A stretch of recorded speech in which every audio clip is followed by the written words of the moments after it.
Cereal time, cereal time, cereal time, whoa.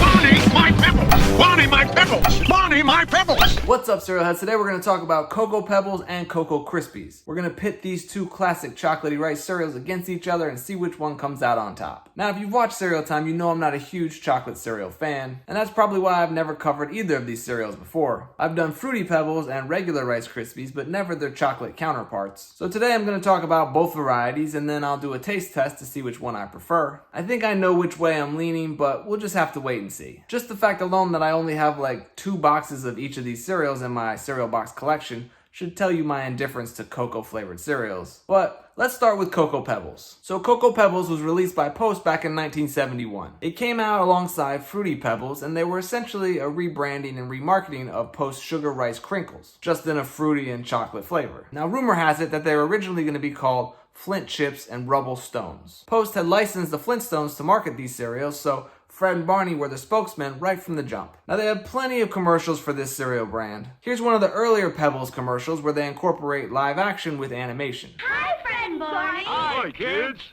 I wish I had the fruity-licious flavor of Fruity Pebbles. And those chocolatey goodies in Cocoa Pebbles. What do you trade us for them? I'll trade you Fred. Barney! Boy, Fruity and Cocoa Pebbles are part of a balanced breakfast. Now later, during the end of the 70s, they made commercials that were completely animated because, come on, who wants to deal with kid actors? And it was around that time they started giving each variety its own commercial. Here's a Cocoa Pebbles commercial from back then. Like my Cocoa Pebbles cereal factory, kids? Yeah! Cocoa Pebbles are chocolate-delicious. See? First I give him their chocolatey flavor, and then I send him down to Barney, and he... Eat some! Right, Barney eats... What? Sorry, Fred, they keep missing the box and falling into my mouth. Chocolatey-licious.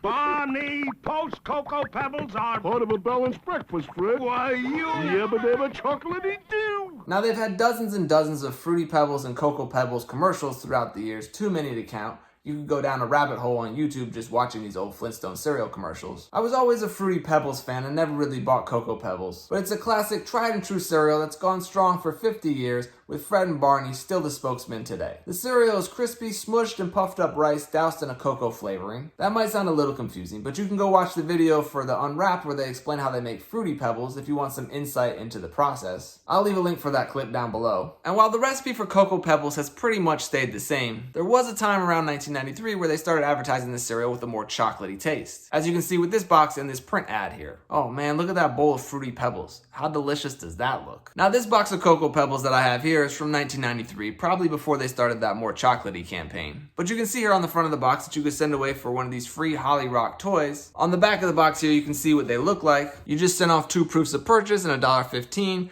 and you got all 3 characters: Dino the producer, Fred the director, and Barney the cameraman. I believe this was a tie-in to the 1993 Flintstones TV movie HOLLYROCK-A-Bye Baby, but I'm not 100% sure about that. I have all 3 of those characters, as you can see here. There's Fred, Barney, and Dino. I'm gonna give these away in the following weeks on my Instagram, so if you don't already follow Cereal Time TV, you should if you want a chance to win these. Stay tuned. So let's take a look at and try this cereal. Now, unfortunately, I don't have a box of this cereal. I only have one of these giant Cocoa Pebble bags from Walmart, but bag cereal is just as good as box cereal, I guess. So here's what Cocoa Pebbles looks like. If you watch that Unwrapped video, you can see how that flattened cooked rice has that blistering on it. You gotta love those Pebbles flakes. It's such a great rice cereal. Let's hit them with some milk and give them a try. It's such a delicious cereal.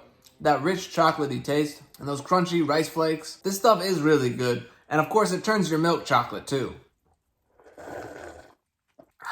Now obviously I like Fruity Pebbles more, but this is definitely in my top tier of chocolate cereals. And that's mostly because it is rice-based. If I'm gonna eat a chocolate cereal, it's not gonna be a corn-based cereal. Definitely either oat-based, which is what Count Chocula used to be, or one of these rice-based cereals like Cocoa Pebbles or Cocoa Krispies. Which brings us to the second cereal we're talking about today, Cocoa Krispies. Now, Cocoa Krispies came out back in 1958, whereas original Rice Krispies came out in 1927. So that means it took about 30 years for someone to be like, we should maybe add chocolate flavoring to these Rice Krispies. As for the mascots of this cereal, well, there have been a few. Let's run through them. So when the cereal first came out back in 1958, the mascot was Jose the monkey. Now, rumors are that people found Jose to be offensive and an ethnic stereotype, and the Mexican-American community called for him to be replaced. But I can't find any legitimate sources to back that up, and considering we had many more racist mascots in the years to come, I find that claim a bit dubious. Nevertheless, Jose was replaced around 1960 by Coco the elephant. This pink elephant graced the boxes of Cocoa Krispies for about 3 years before she was replaced. Or he was replaced.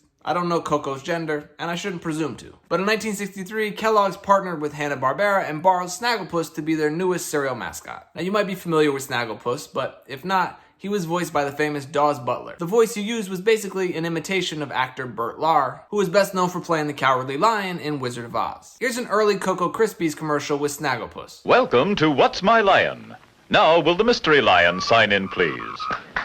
All right, panel, guess who he is without peeking. Are you in showbiz, darling? Heavens to Murgatroyd! I'm a TV star for Kellogg's Cocoa Krispies. You're a Detroit lion. I am not. Are you a dandelion? No, but I'm a smooth operator. Then you're a telephone lion. A 50-yard lion? A man-eating lion? Never! I'm a Cocoa Krispies eating lion. Snagglepuss stayed the mascot for Cocoa Krispies for about 4 or 5 years until in 1967 he was replaced with Og the caveman. I'm not really sure why they changed to Og. Were cavemen really popular at the time? Is Og the caveman just some famous character that I'm not familiar with? Well, I'm not sure, but they slapped Og on the boxes and even gave away some Coco Lasso cave folks inside boxes of Cocoa Krispies. Here's the only commercial I can find featuring Og the caveman. Is that a wheel, Og? No, it's a rolling and turning thing I invented, so I can ride and eat Kellogg's Cocoa Krispies cereal. Og, I know this vitamin-fortified cereal tastes great with milk, but... Right, and Kellogg's Cocoa Krispies is especially fun to eat going down steep hills. It tastes like a chocolate milkshake, only crunchy. When I finish eating, I think I'll invent the break. Now, apparently, Og only lasted till around 1973 when he was replaced by another elephant. This time the elephant's name was Tusk. I guess Kellogg's figured that Coco the elephant didn't really get a fair shake, so they thought they'd try again with a new elephant. So this time Tusk was brown instead of pink, and he wore eyeglasses, which, as far as I can tell, it's the first time I've seen an elephant wearing eyeglasses. But Tusk was a cool, fun elephant mascot who blew his trunk like a trumpet. Here's a commercial with Tusk in it from back in the late 70s. Wild noise, Tusk. It's time for Cocoa Krispies, they are so chocolatey. And when I get a taste of them, I trumpet happily. Boy, they are chocolate. Yeah, even the milk turns chocolate. Exactly. Kellogg's Cocoa Krispies cereal is part of your good breakfast. They're so chocolatey. You'll trumpet just like me. So Tusk had about a good 10-year run. He stuck around on boxes till around 1982 when he was replaced by the OG original trio, Snap, Crackle, and Pop. And they did a good job, appearing in multiple commercials and on boxes throughout the 80s. But I guess Kellogg's was just getting restless, because around 1991 they decided to switch up the mascot again. This time they went all the way back to the beginning of the Cocoa Krispies mascot lineage and introduced another monkey. This monkey's name was Coco, and he was my favorite mascot by far. You can see I have this box from around 1991 when Coco was introduced. This is probably the only era where I bought this cereal on a consistent basis, and that was just because Coco was so awesome. I was brainwashed by his great commercials. They were so catchy. He had this sort of rap sing-song jingle that he would do in each commercial. Here's one from back in the day. Coco's my name, and as you can see, I'm swinging through the jungle with my Cocoa Krispies. When out of the sky drops a giant pest, who takes my Cocoa Krispies back to his nest. It's the chocolatey taste he wants to try, but he's about to learn a new way to fly. Bye-bye. Kellogg's Cocoa Krispies are such a chocolatey and delicious part of this complete breakfast. Even the milk turns chocolate with every bite so chocolatey.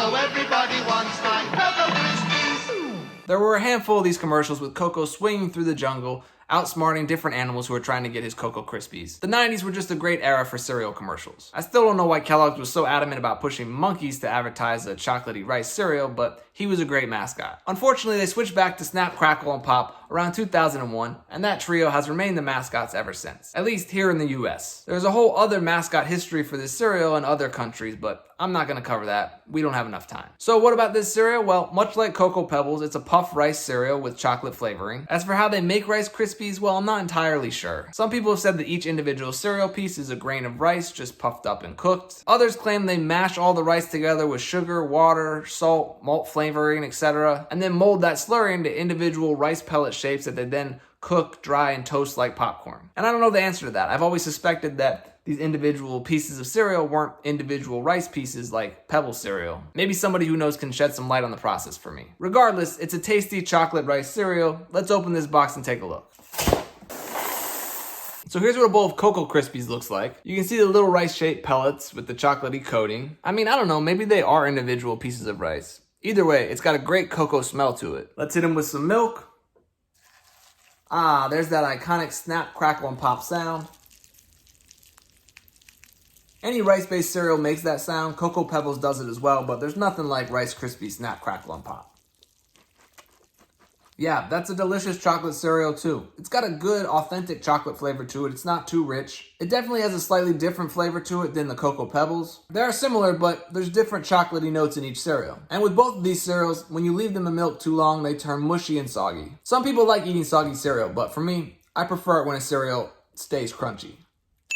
Let's take a quick side-by-side tale of the tape for Pebbles versus Krispies with a look at the ingredients. You can see they are pretty similar and also pretty simple compared to many other cereals. Rice, sugar, oil, cocoa, salt. Cocoa Krispies has malt flavoring because that's a key ingredient in Rice Krispies, but they also have semi-sweet chocolate listed as well. That might be why Cocoa Krispies has a little richer taste than Cocoa Pebbles, that extra layer of chocolate. I don't know, it's kind of a toss-up. Some people will prefer the chocolate flavor of one of these cereals to the other. Overall, I think they're both great cereals, but if I had to choose one, well, I would probably go with Barney and Fred. Personally, I just like the texture of the rice flakes of a Pebbles cereal over the puffed rice of Rice Krispies. But you really can't go wrong with either one. So, what about you? In a head-to-head battle of Cocoa Pebbles versus Cocoa Krispies, which one do you choose? Let me know down in the comments. Alright, well that's enough chocolate cereal for me to last another month or so. As always, thank you for watching, and until next time, stay crunchy. Look how the monkey floating downstream.